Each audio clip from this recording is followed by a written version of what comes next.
Hi, everyone. Good morning. So good to see you. Oh, hi, Barry and Elaine. I can see you. April's here. That's great. I have to introduce April,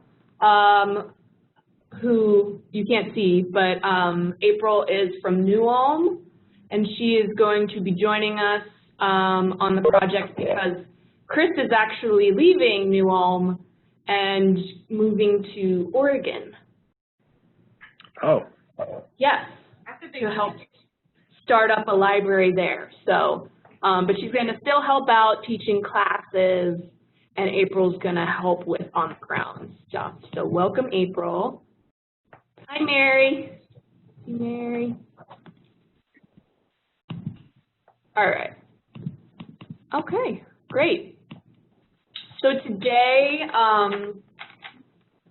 for our second webinar of the Memory Lab Network, we are, I'm very thrilled to have Kelly Haydon here with us.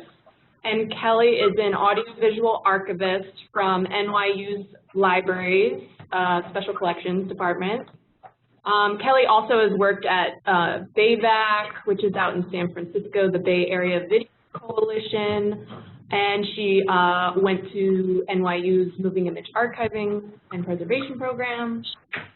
And so Kelly is going to talk today about choosing the best deck for your tape-to-file transfers. And if you have a question, just type it in the chat box, and then we'll get to the question, or just write it down, and we'll get to it at the end. Okay? All right. Hi, everyone. Just so you know, I can't see anything but my own PowerPoint right now, so we'll definitely get to those chat questions later, but I won't be able to address them throughout the PowerPoint. But yeah, thank you for Siobhan for that fine introduction. I am just going to talk to you a little bit about what to look out for when you're purchasing decks on eBay, when you're scrounging around Craigslist. Free Cycle is a good place to find them, even thrift stores sometimes. And then, of course, there are the people who are donating it to you. So how do you kind of suss out what's a good deck and what's a bad deck? Some would say we're in a place where you should just take and keep all of it, but I'm assuming that not a lot of you have room for that. And so this is just a few tips, a few ways of just kind of thinking about how to look at decks and what you want to look for as you move along with your labs. So Siobhan did a good introduction, but I thought I'd just spend a little bit talking a little more about why you should even listen to me at all about any of this. I am the current audiovisual archivist in my Special Collections, which is a very institutional kind of environment. So, and I'm actually not much involved in the preservation aspect of things at this time.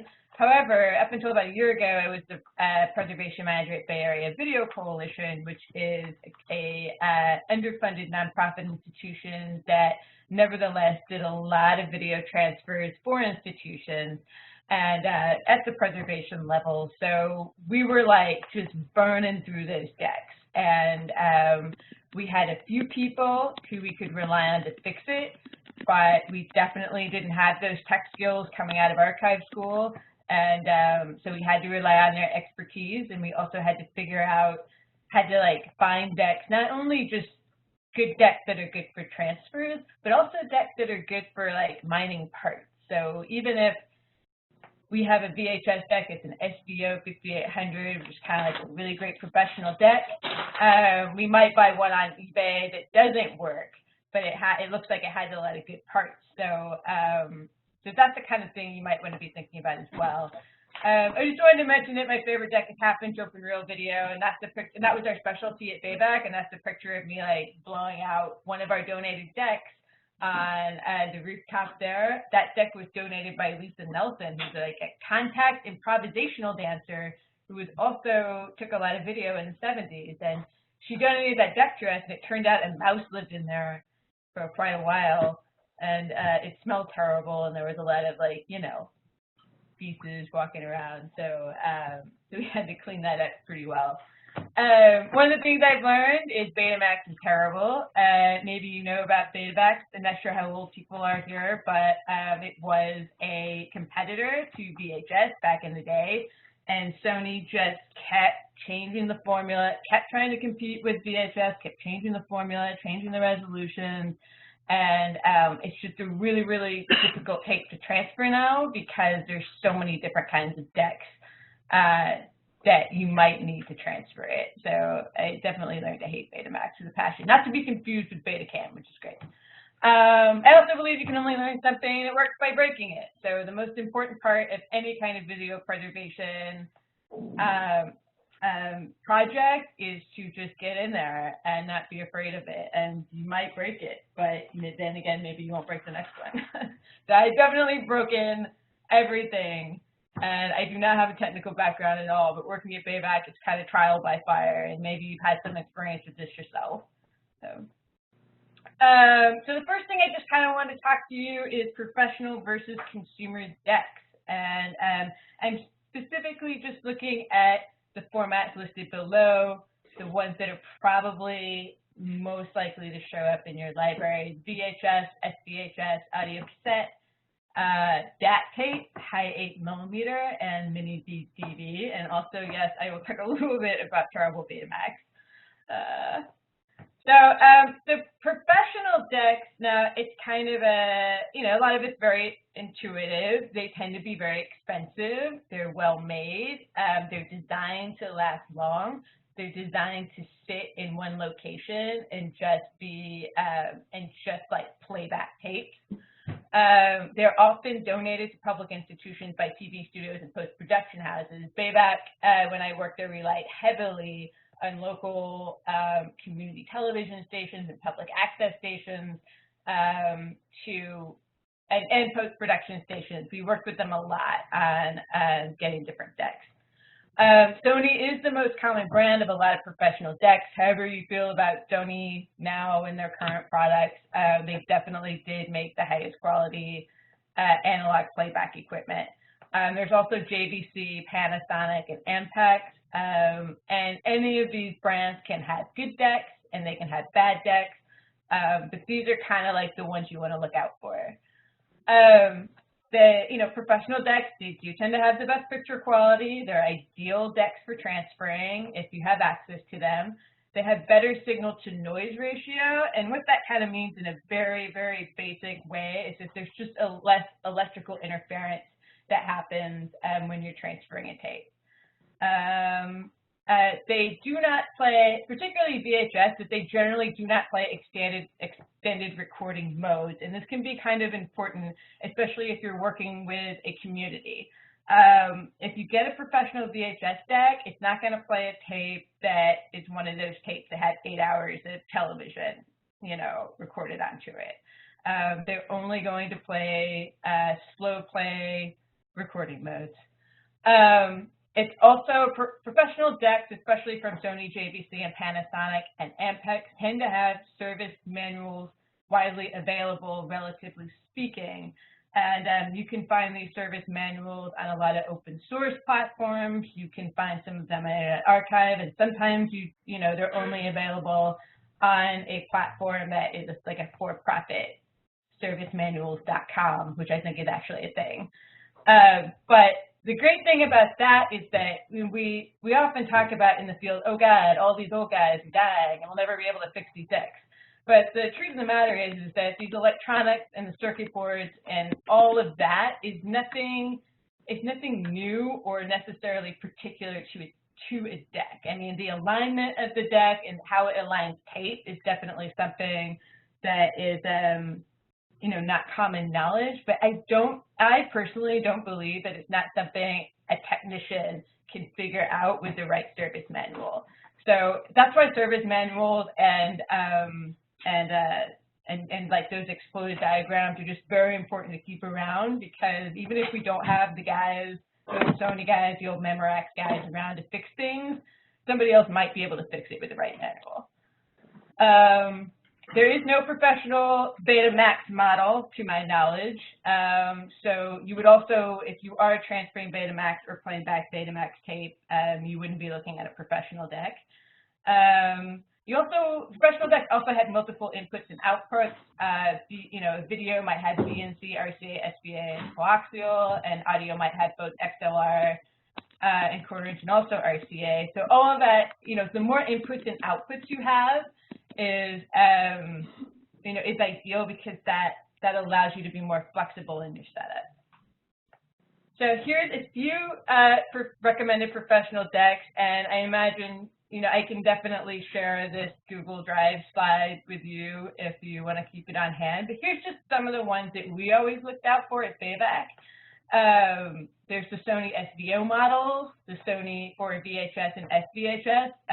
Please note that generally when presentationists talk about VHS, they're talking about VHS and SVHS.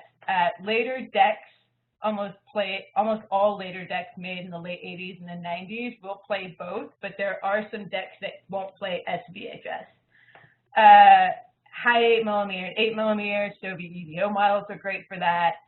Tascam is great for audio cassette.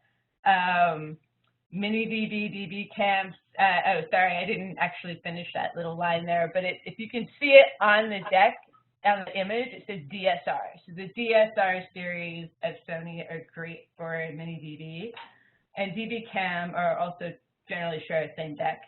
And then at Bayback, we used an open reel audio deck called Otari MX5050. But Otaris and Studers tend to be really good half-inch or quarter-inch open reel decks. Now that, let me know when you find one, because they're all kind of crazy. I tend to stick with Tascam. It's a good professional deck, but that's just that's something I never quite nailed. So consumer and prosumer decks tend to be designed for portability, affordability, and efficiency, not necessarily like picture quality and signal to noise ratio and that kind of thing are not factored in necessarily to consumer prosumer decks. Consumer VHS are required for VHS tapes recorded in extended play mode. So again, if you are setting up a VHS transfer station of any kind, you probably want to stick with a consumer model. The brands, the number of brands and makes and models are endless. Some of them could be great, some of them not, but I recommend just sticking with Sony, Panasonic, and JVC where possible. If you must select a Betamax deck, choose one that plays all three modes. Modes is kind of like, it's also like a recording speed. So B1 is better quality, but it records less tape, and B2 and B3, etc. They might, like B3 records more content, there's less quality.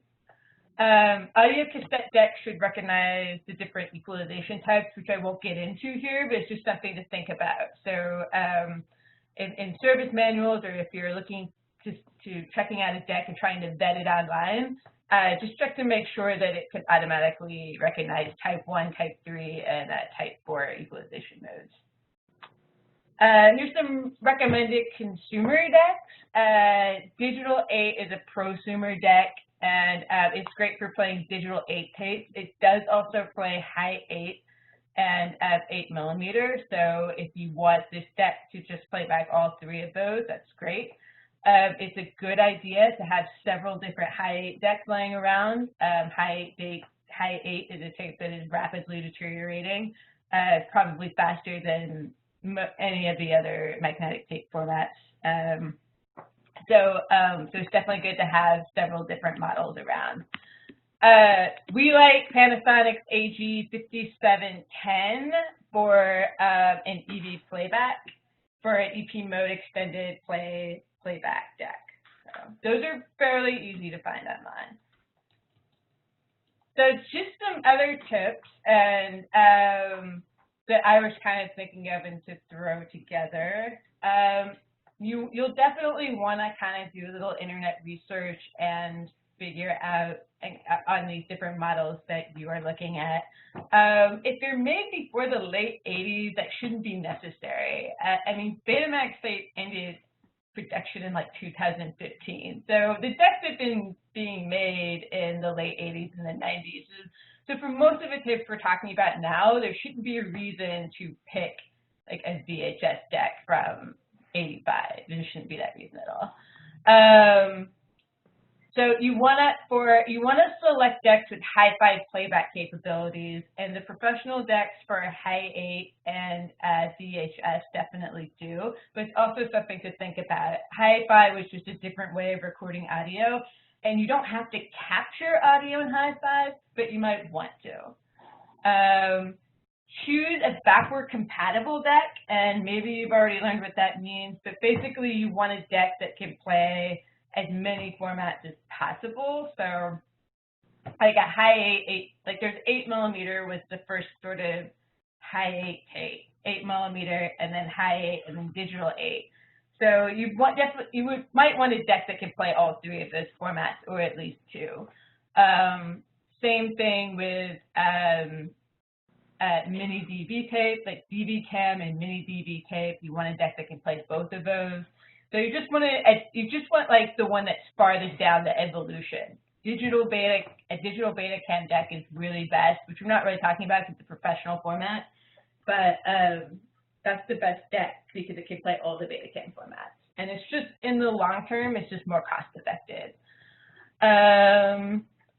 So cameras are generally not recommended for transfer. Now, we have occasionally, when I was at Bayback, could not find a deck that played a tape except for a camera. But they're generally not recommended because they're just not designed for playback. They're designed for recording. Something to look out for is stripped screws. If you're looking at a deck, just make sure that all the screws can actually come out, because if they can't come out, then you can't take a look inside the deck or clean it or repair it. There are tools that will help you unstrip a screw. One, I think, is called like the vampire mouth or something like that, but it's my favorite thing. But definitely, it's just, stripped screws are just one of those things where you don't think about it, and then they happen, and it like messes you up.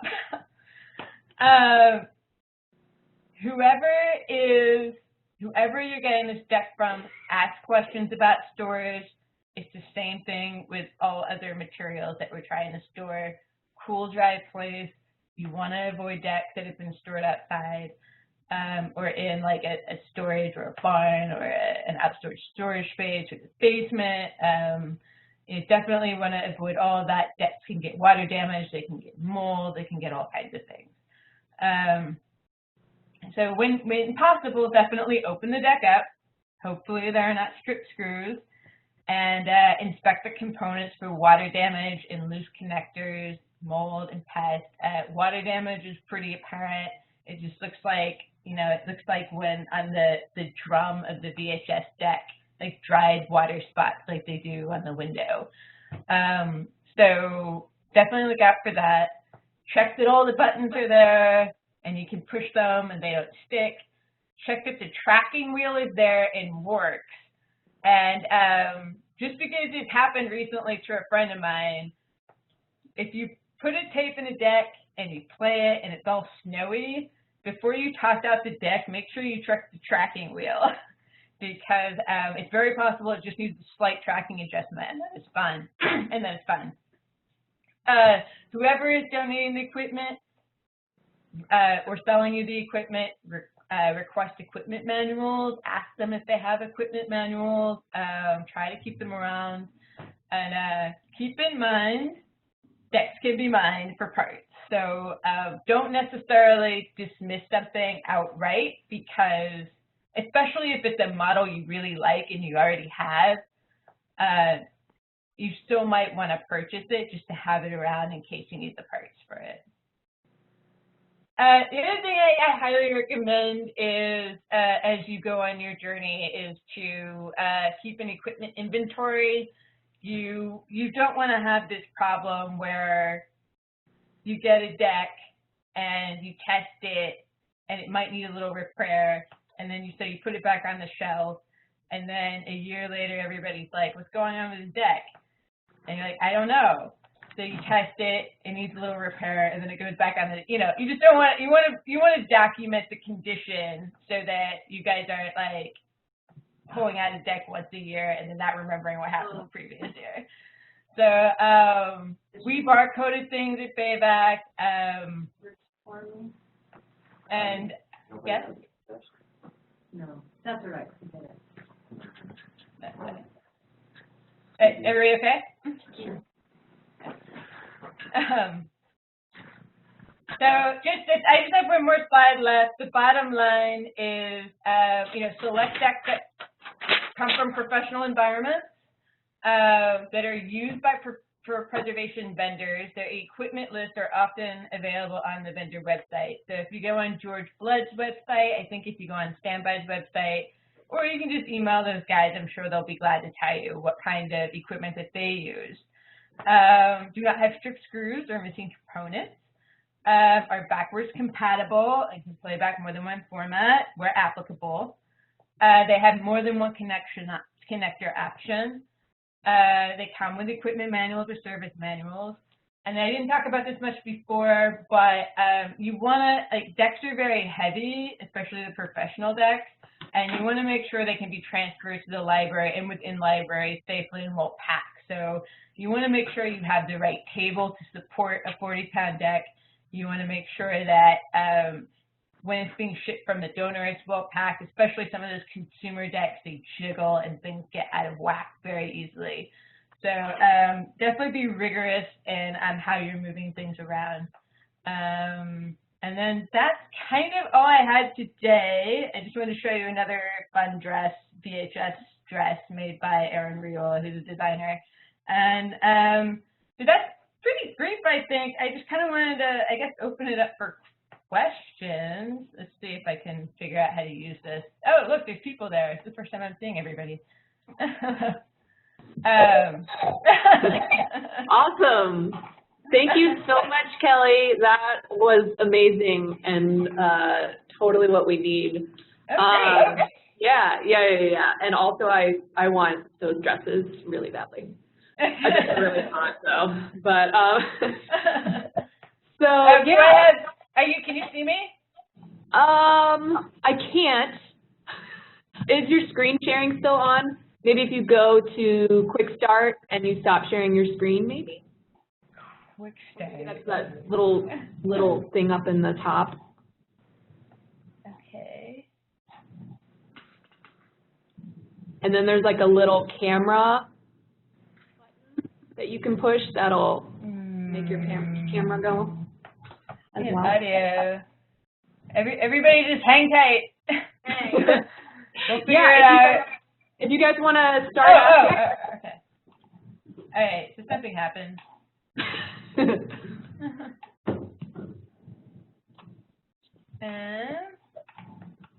And what about now? No. Okay.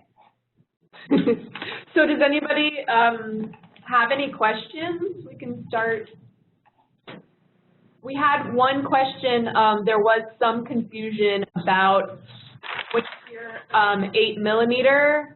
It gets scary because you're like, wait, 1mm, that means film. But there are also, we did have one example of this tape of an 8mm videotape. They're about the size of a compact cassette tape. So we did have, at one of our workstations at boot camp, we did have one of those smaller decks because we might be able to get you guys some of those, we might not. I'm hoping that you might get some donations of them, but it's very, very popular for home movies from the 80s and 90s and 2000s with the digital 8 because it was first was the regular video 8, then high 8, then digital 8 because they just kept, trying to one-up themselves with their formats and get people to buy more stuff. So, so I just wanted to point that out because I know that can get really confusing because there's so many formats. So what are you trying to avoid and what is it that we're trying to, because that Super 8 is what I remember my dad having. I mean, do we say, okay, so tell me which ones we don't want and which ones we do want? I mean, I don't know. Super 8, so Super 8 is motion picture film, so we can't do those. Okay. But if someone comes to you with a viewer, like a Super 8 or a regular 8mm film viewer, like a little, like it has these little rewinds on it, and it has this little monitor. I would take those. I'll send you a picture of what that looks like. Yeah, it's definitely a linguistical, like a little bit of a linguistical problem with video preservationists and film preservationists, I've noticed. But yeah, I think it behooves us to say video 8 or high 8, and then Super 8 is definitely film. But mostly we should probably just clarify video or film when we're referring to 8mm. But yeah, the viewers are great. The viewers are a whole nother conversation though. They can, some of them come with they come with lamps, so they don't work very well without their lamp, and you have to make sure you can get that lamp and replace it, so. Yeah. But I've also seen, smarter people than me kind of reconfigure them even if they don't have the right, like, lamp or that they figure some way. So I feel like if you have the viewer itself, we could maybe, figure it out. That's my goal, figure it out eventually. And that's something that I really want to add to our memory lab too here, because people keep asking about film, and that's a nice, easy way without being like, because we're not going to be able to buy the scanner, Yeah. So, but I will reiterate and send some photos of what and like sort of like dimensions of what a typical video 8 tape looks like. Okay. Any other questions for Kelly? Yeah, I'm sorry guys, I only have an audio connection. I don't have a video connection for some reason, so I apologize for that. Yeah, we're still learning this WebEx, so I'm sorry, I can't help you any more than that.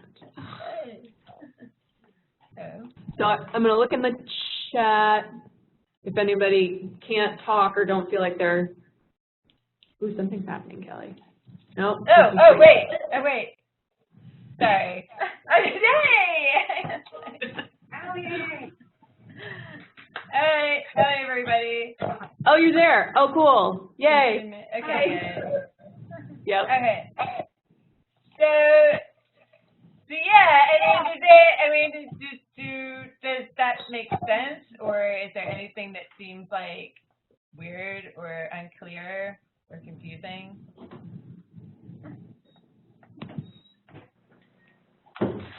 All of it.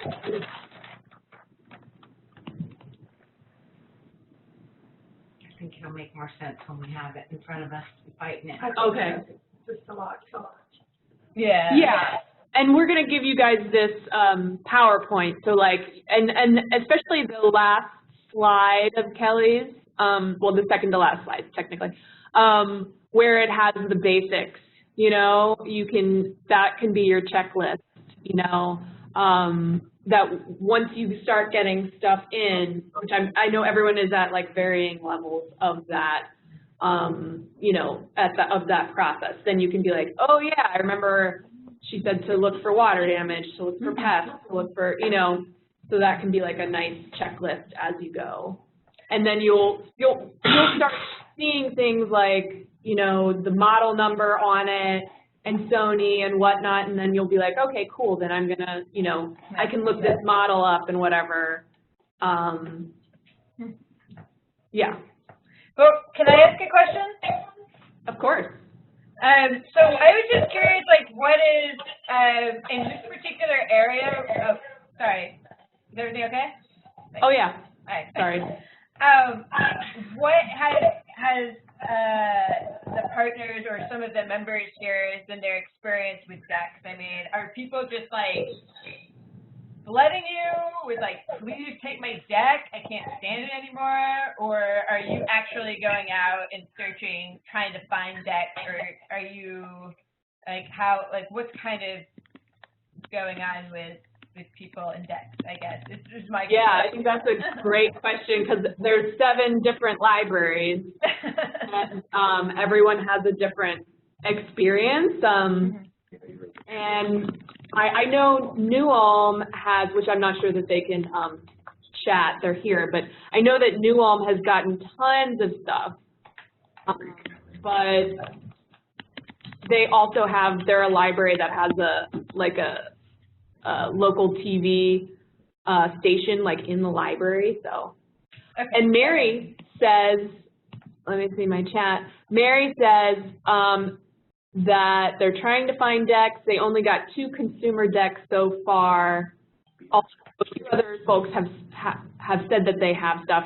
Yeah, and that's kind of what I've been hearing with the check-ins that I've been having with everyone is that it's, you know, there are a lot of really good leads, but everyone's like, oh, I got to dig that out, or, you know, whatnot. Yeah. But Chris says that they're getting a lot of decks, and this will help them figure out what to prioritize.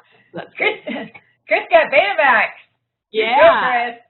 Go, and actually, Houston, I talked to yesterday, and I think they said that they don't have them yet, but this guy said he had 12 Betamax. Oh my God. So they're really going to have a fun time there. I mean, it's probably not very professional of me to, you know, like hate on a format so much, but it's definitely, it's a very difficult format, and it has not shown to hold up very well. Yeah.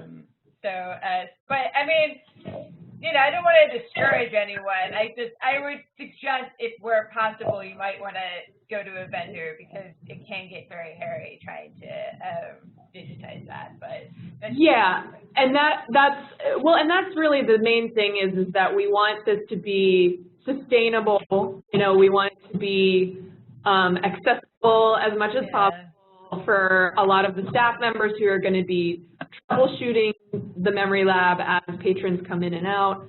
So, I mean, if you get a bunch of Betamax and you have decks to go through, then I feel like, okay, cool. Then maybe, and also if you have like your public is clamoring for Betamax and they keep asking and asking, then great. Yeah. But I did want to let everyone know that, you know, in Kelly's presentation, she talked about having decks that are backwards compatible. So you guys will all be getting, even though whenever we talk, we always say VHS, you know, it's like, oh, you have to have a VHS deck, everybody's getting a VHS deck, but you're actually going to be getting an SVHS deck so that you can also play SVHS deck, or tape. So that's the main thing. I know that actually New Ulm got a fancy, one of those SVO ones from Sony. Yeah. Blake. I want to place emphasis that I definitely, like, these are all best case scenarios, but you definitely work with what you have. Like, I would never say don't digitize or don't transfer your tapes if you don't have the perfect possible deck. Like, you work with what you have, and I think it's always better to just try and get that content available in the best way that you have. So. This is a good question from Blake. How much compatibility in parts between brands of decks? So, like, could you exchange parts between a Sony and a Panasonic? Between Sony, it depends on what it is, but it would be difficult to do a lot of interchangeability because they all have, like, kind of different philosophies on the best way that the tape can be transported through the deck. You might be able to replace the actual head. That might be interchangeable. The drum probably not. But it depends on what it is. There might be little components might be interchangeable, but I don't think it can replace an entire transport between one or the other. And you know, they didn't want to be interchangeable. They were competitive. You know, they didn't want you to be able to do that. so it's unlikely. But you know, if you got a handyman, and we had one at Bayback, he was great. If you got a handyman who can kind of like figure it all out and let him go for it. I want to be that handyman when I grow up, Kelly. We'll see. Someday. How about everyone else about things that you're getting in, if you have anything. I also want to ask, because Kelly, thank you so much for mentioning the equipment inventory, which I've sent everyone a Google spreadsheet, you know, to start entering in what you have or what you're getting from people. And I understand, you know, if you don't have anything yet, then you don't have anything to put in there. But I really recommend you get things into putting them in there. And I might actually just totally copy what Kelly sent us and add some columns in there for us to make this not just our, like, quote, purchase order, but also our official equipment inventory, so then you can keep track of everything. And, I mean, even if you don't have like a barcoding system, because I think I saw that on yours, Kelly, I think you can just like start some sort of unique identifier with some, you know, paper tape or something, or a Sharpie, and just be like VHS 001 or whatever. Yeah, my partner at Bayback. He was a big David Bowie fan, so he took all the different versions of David Bowie and cut out the pictures and put them on different half-inch decks. So a different half-inch deck was a different David Bowie era. So That's you can do that too.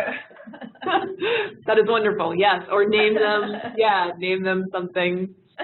Yeah, like after the Beatles or something. Yeah. Wow. That's so beautiful. Who was that? I want to know. Okay, cool. Any other questions? Oh, we have Kelly. No. Well, anybody welcome to email me if you have any other questions. So don't feel like you're bothering me. Yeah, I really appreciate that, and I will definitely be downloading this PowerPoint, Kelly, and sharing it with them so that they can literally make checklists and take a closer look at photos and things like that. So I can send you the equipment inventory too. It was exported. I don't know if you guys have ever worked with Salesforce, but it's quite a common database system that a lot of small nonprofits use. But we just hacked it. And so that's an to create a database. So that's an export. So it's a little funky, but I can send it to you if it's helpful. Yeah, what the main fields are, and because we're just going to be using Google spreadsheets probably, because we're all about the free and easy. Okay. Yeah. So cool. Well, I just thank you so much, Kelly. Hey, no problem. Nice meeting you all here. Good luck. Bye. Yeah, thank you so much. Bye-bye. Bye. Okay, so next up, guys, we have Robert and Russell again. Hi. Oh, sorry. So yeah, come on up. So you guys were, asking to pick their brains again. I'm going to back up because I've got nothing. So please ask away about the day. It was mostly about the daily inner workings of on the ground, in the trenches. So many metaphors that are more like with the memory lab. I'll open the chat box too. So one question I have is how much lead-in time do you have between basically when the library opens and closes? Because we were thinking a half hour before and after the library opens and closes for checking the memory lab, checking the equipment at the end of the day to make sure everything is good to go. Like, how much time do you leave for that each day?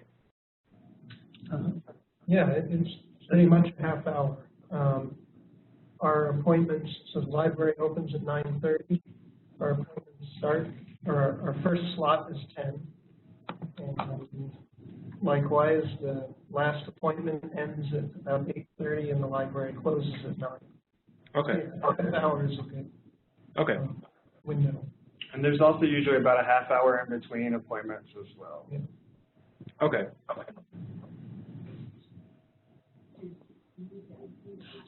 Also, okay, Mary says, how do you deal with people who, oh, it disappeared. WebEx. How do you deal with people who want their handheld? That is a good question. That's a very good question. So, because the way our model works is that we encourage people to come to hour-long information sessions before they actually make an appointment. So we like it to be that kind of information session is the part where we can sort of hold their hand and show them what's going on so that they feel more comfortable to do it themselves when they actually come in. And I think, too, it always just depends on how busy you are and how much knowledge the person at the reference desk or whoever's in the room has. I mean, we have people with various degrees of knowledge about some of the stuff, and sometimes you just have to remind people that, hey, it's a do-it-yourself space. You know, you can come to the drop-in. You can always bring somebody with you that may feel more comfortable with some of the equipment than you are. That just depends on the situation. Yeah, the individual skills of the staff that just happen to be on hand when you have an appointment make a huge difference. So, like, for instance,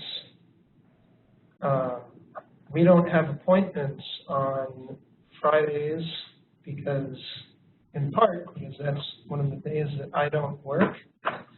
So just to try to match up knowledgeable staff members' schedules with the times that you allow for appointments might help, help somewhat. So do you, my question, do you then, but this is, even if you're not on the reference desk, people still sometimes come to you? Yeah. Yeah. Whoever is on the reference desk might call down and have me come up to look at it. Gotcha. I saw another chat thing. I swear I'm going to figure this out. How many patrons do you typically have at the initial hour-long information session? And what's the minimum, maximum?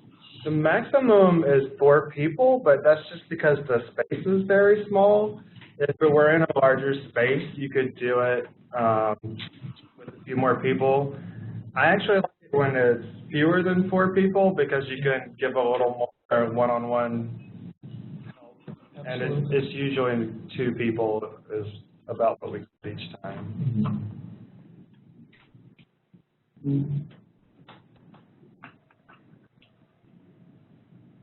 Any other questions?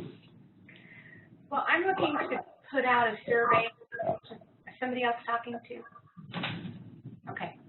Anyway, I was looking for types of formats, like somebody says I've got 8 Betamax tapes, or somebody else says that I want all of the formats on a sheet of paper with, do you have something like that, like an inventory for personal archives? Somebody's got 12 photo albums, or somebody's got some amount of VHS tapes. So all the different formats on one sheet of paper that somebody can check the box that they have. Does that sound like anything? That sounds like our the filling out, signing up for an appointment. Yeah, intake form asks questions like what it is you're transferring and how much storage space you'll need. I'll send a link to that again. Yeah. I think I've seen it, but there's so many things. Yeah, you can just literally copy the wording. Yeah. Okay, sounds good. And it's kind of varied. There's a lot of different with the LibGuide and whatnot. Yeah, there's a lot of. She was going through them all, and my head was reeling, but I just they were on a piece of paper somebody could check. Oh, yeah, that's what Yeah. I have, you know. Yeah, exactly. It's not that you're supposed to know right now what these things are. It's just that there are so many, and that it totally makes sense that it's overwhelming. Yeah, because it is.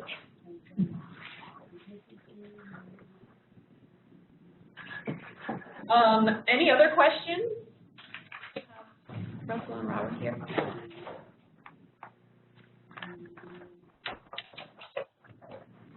I also want to mention that Robert has started a troubleshooting guide. Yes. Yes. So, going back to the question about having people who want their hand held, so I've been kind of trying to create a quick troubleshooting guide for other staff here at the library who might not be as comfortable with using some of the equipment, just to try to enable them to get extra help to someone who might need it when they come to their appointment. So, yeah, I will definitely, we're going to be adding some of what he's writing to the LibGuides online too, but if you don't mind, I'll probably share like his draft of things with you too, so you can utilize that. And then, let's see, what's the worst problem you've had to deal with? Has anyone been impaled? Yes. Yeah, let's hear from both of you. Worst one. Don't use names, but It's hard to remember. blocking it. No, I can remember when we first started doing this a couple of years ago, like it was all just very overwhelming because I had no background in AV transfers at all or audio cassettes, and if something broke or there was a troubleshooting situation, I was learning right along with the patron about what to do, about how to troubleshoot. And I think for me, just being able to admit that, you know, I don't know how to do this, I don't know everything, was been the most difficult part for me. And Robert? Still trying to think. I don't think there have been any like major catastrophes where people. Oh, actually, yes, there have. What happened? So, I think the biggest thing that catastrophe that happened to me was when I realized that our tape deck, which is the Sony SVO 5800, can't transfer tapes that play at speeds other than SP. Standard, yeah. And so I had to send people away because they couldn't transfer any of their tapes, and I felt really bad about that. But again, it's just, you can't be all things to all people. So it's just a limitation of the equipment that you have. And this is also where I recently did a Memory Lab pop-up at like a new opening of a library. And unfortunately, communications and marketing on like communicating what we were doing there people didn't quite get it. Like, I don't think we spelled it out as much as we should have. But what I was thinking in that instance was I just brought like a very portable VHS player, and people could come in and bring their VHS and like watch it and prioritize and assess their tapes to see if they wanted to then bring it into the Memory Lab and do the whole thing of learning it and signing up and whatnot. And that would be an instance where they would figure out like, oh, I can't bring this into the Memory Lab because it won't play because it's this speed or whatever.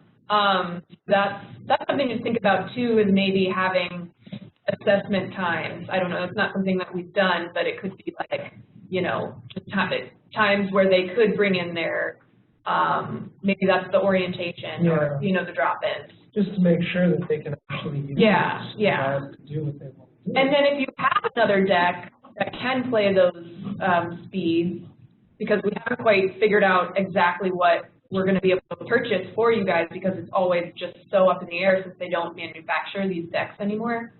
You know, but if you happen to get something donated that can play those other speeds, then you'd be like, okay, well, we know that you have this slower speed, and you just have to like hook it up, or maybe you have a separate little shelf where that's where that one is, and you just have to plug it in. So, how do you deal with people who have had their tapes eaten by the machines? This is something that I wanted to ask, because someone asked me recently if, well, first and foremost, if anything happened to someone else's tape, and then secondly, did anyone's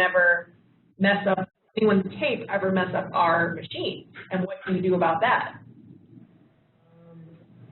I don't think I've seen anybody actually have a tape eaten. It's happened once when we were still at the main library. Somebody's mini DV got stuck in the player and eaten. When people sign off the release form, they sign that if something like that happens, that it's not on us and it's not on them. It's an unfortunate situation, and we apologize. But there's not much else you can do but just be super apologetic. And there's no way to foresee what's going to happen. And we should be checking everybody's VHS tapes for things like mold before we let them put it in the VCR. So that helps, because that. Or cracked shell. Or cracked shell, yeah.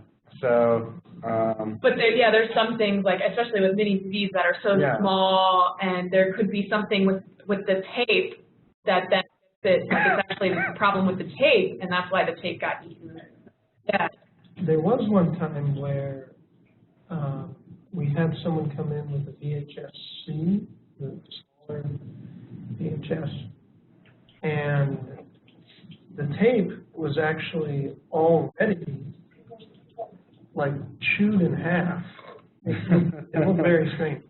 And the only way that we found that out was after playing it, the VCR actually threw an error. I think it was like a threading error. Yeah, the little window on the front of the machine will say error 02 or whatever, and you look those error codes up or in your manual. Yeah. So, yeah.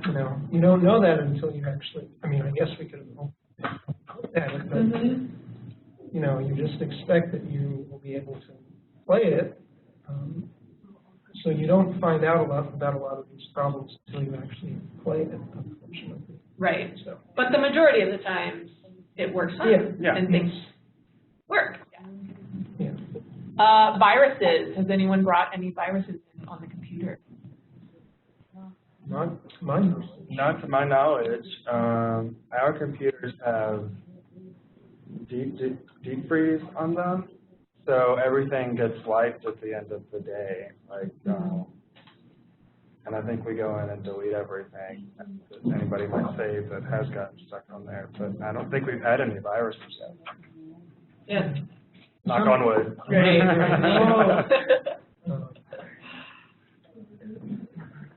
And I'll occasionally go in because sometimes with all of the test files for the information sessions and stuff,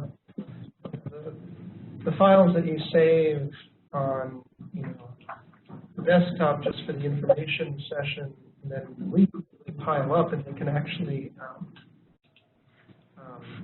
clog up your memory. So occasionally you have to just go in and empty the trash or whatnot. Make sure that people can actually still use the software. Right.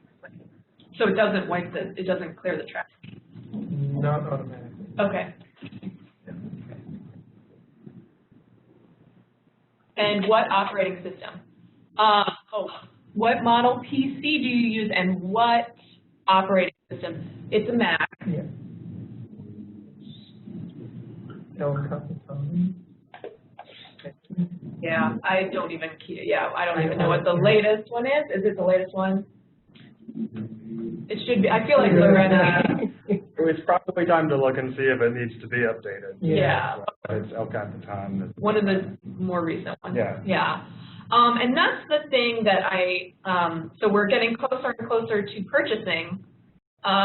And I obviously, like, budget is limited, et cetera, but I'm sort of leaning towards asking you all to provide the PC for the scanner, the Epson scanner, and then we potentially could purchase a Mac Mini for you guys, and then if you can just get the keyboard and mouse and monitor hooked up to it, like an HDMI monitor, then that should be within our budget, hopefully, and you can use a lot of the same workflows we already have documented for ours.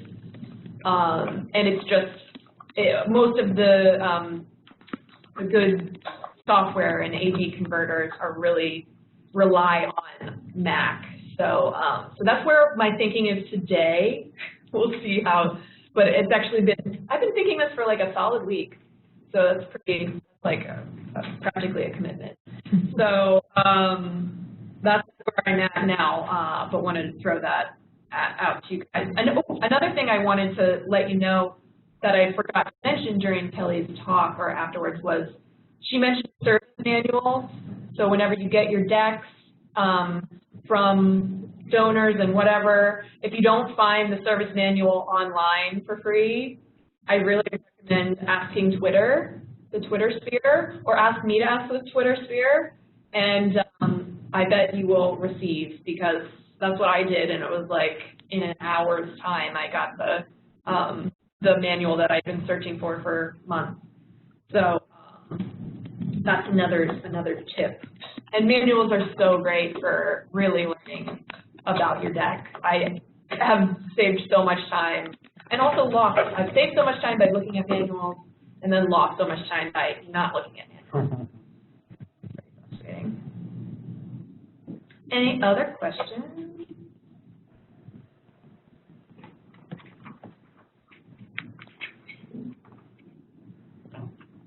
Okay.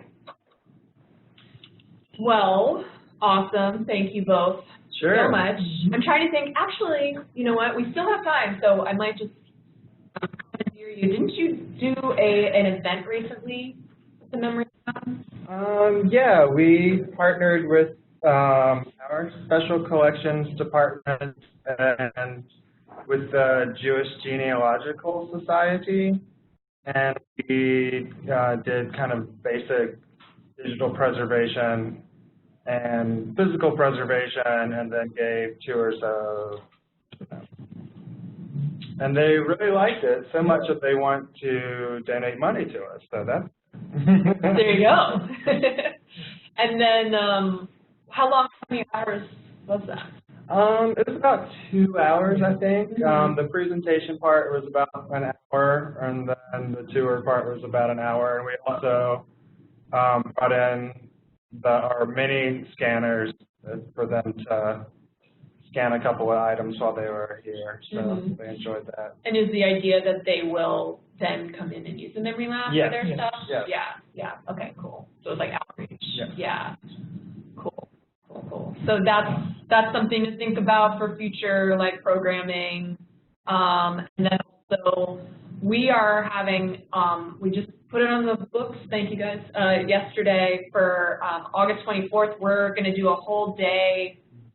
We invite in other smaller organizations, like their own small archive in DC, and have them use the Memory Lab, but we'll be on site and, like, them if they need it, and then we'll also be in another room with, like, more scanners of the smaller scanners, and maybe doing some assessment. So we'll bring in those VHS tapes to see what they have and make sure they can play them or digitize them in the Memory Lab. So that's another idea for future stuff. I'll let you know how it goes. But if you have any tips from that, I don't know. I feel like I always learn something every time I do a program. It's like, oh man, should have done that. Well, I think in general, what I have found is that partnering with an organization makes the program a lot more successful. In the past, we've had, you know, Digital Preservation 101 or how to download your Facebook archive and just put that on the calendar and expected people to show up. You know, this is DC. People have lots of free stuff they can do every day that really hasn't been well attended at all. So partnering with organizations is really helpful. Bringing in their own audience, yeah. Because like for instance, the Jewish Genealogical Society has their own audience. They have all of the outreach to their people for us, so we just had to show up pretty much. So it was great. That's ideal. Yeah. Have them do all the logistics. Yeah. Cool. Okay, cool. Well, if there's no other questions, I want to let you guys know what I'm thinking for July's webinar is so we're developing, in Special Collections, we're developing our third maximum preservation zine, and it's about home movies. So along those lines, I'm thinking that I will develop a, I don't know, an hour or something like that class that then you guys can give home movies that'll sort of accompany the zine, and you can give to your communities, and it'll talk about how to select a vendor for, what to do with your film as well, since you can't do it at the Memory Lab. And then we'll do that so that you can have it ready for Home Movie Day, which comes around October. It's sort of like the whole month people are doing Home Movie Days and stuff like that. So you could potentially do it before Home Movie Day or during October for Home Movie Day or whatever. So if you can think of anything specifically about home movies that you want to know, or your patrons might want to know, just let me know so that I make sure I cover that. But does that sound good? Yes. Yes. Yay! Thanks, Blake. Okay, so did you figure out how to extract the last webinar for viewing? So yes and no. I have to wait until Jamie says I can log on. Basically, I can now get this one that I'm recording right now very easily, and from here on, we will be able to get the videos very easily and to you straight away. But for that one, because of who we're logged on as, we have to wait to get that one. I can send a link to it.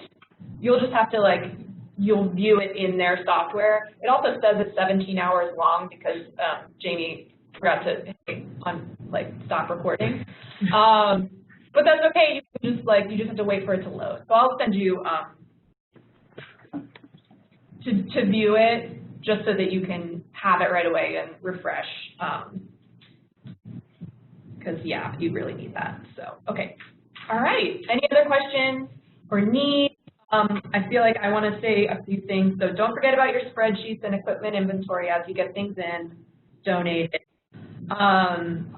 Please get me photos of your spaces if you haven't, basic dimensions.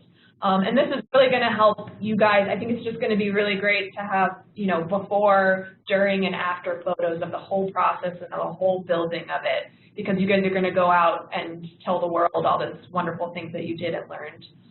So it's really fun to see the progress. And it'll make you feel good, trust me.